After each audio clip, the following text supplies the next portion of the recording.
देश के 5 राज्यों में होने वाले विधानसभा चुनाव की तारीखों का ऐलान हो चुका है। बंगाल की 294 सीटों पर 8 चरणों में वोटिंग होगी, जबकि 2 मई को नतीजों का ऐलान होगा। मुख्यमंत्री ममता बनर्जी जहां एक बार फिर से प्रदेश की सत्ता पर काबिज होना चाहती हैं, तो वहीं बीजेपी ने भी 200 प्लस सीटें जीतने का लक्ष्य रखा है।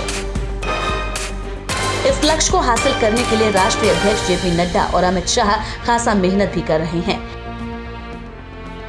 ऐसे में आइए जानते हैं आखिर बीजेपी अपने किन 5 सियासी हथियारों के जरिए ममता से सत्ता छीनने का प्लान तैयार कर चुकी है। Number 1, anti incumbency.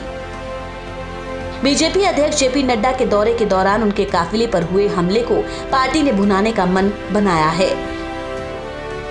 बीजेपी चाहती है कि राज्य में ये एक मुद्दा बने और लोगों के बीच बिगड़ते कानून व्यवस्था के मुद्दे पर बदलाव की अलग जगह।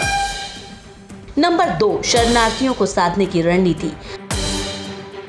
बीजेपी दलित शरणार्थियों का मुद्दा उठाकर उन्हें अपने पाले में करने की कोशिशों में जुटी है।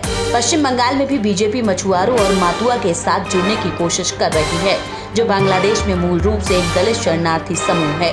इस समुदाय का प्रभाव राज्य की 50 विधानसभा सीटों पर फैला हुआ है। नंबर 3, सॉफ्ट हिंदुत्व से ध्रुवीकरण की कोशिश।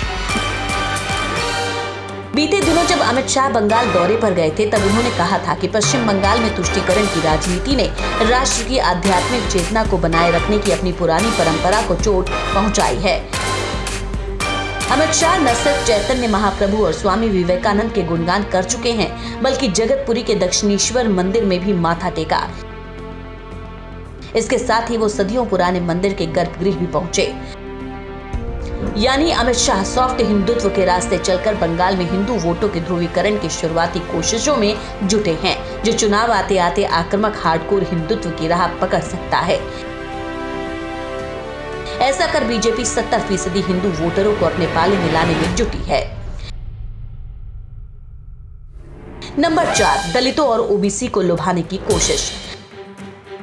राज्य के 70% हिंदू मतदाताओं में करीब 34% मतदाता अनुसूचित जाति और जनजाति के हैं।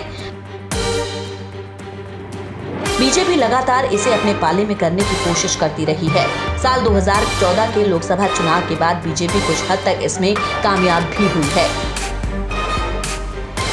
अपने एक दौरे के दौरान अमित शाह ने न केवल बाकुंडा में आदिवासियों के प्रतीक महापुरुष बिरसा मुंडा को श्रद्धांजलि दी, बल्कि दलितों के घर जाकर भोजन भी किया था। और नंबर 5, बागियों को तोड़ ममता को कमजोर करने की कवायद।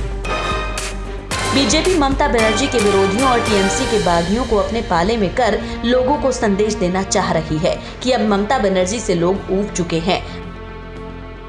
ममता के करीबी सुवेंदु अधिकारी समेत कई नेता बीजेपी का दामन थाम चुके हैं।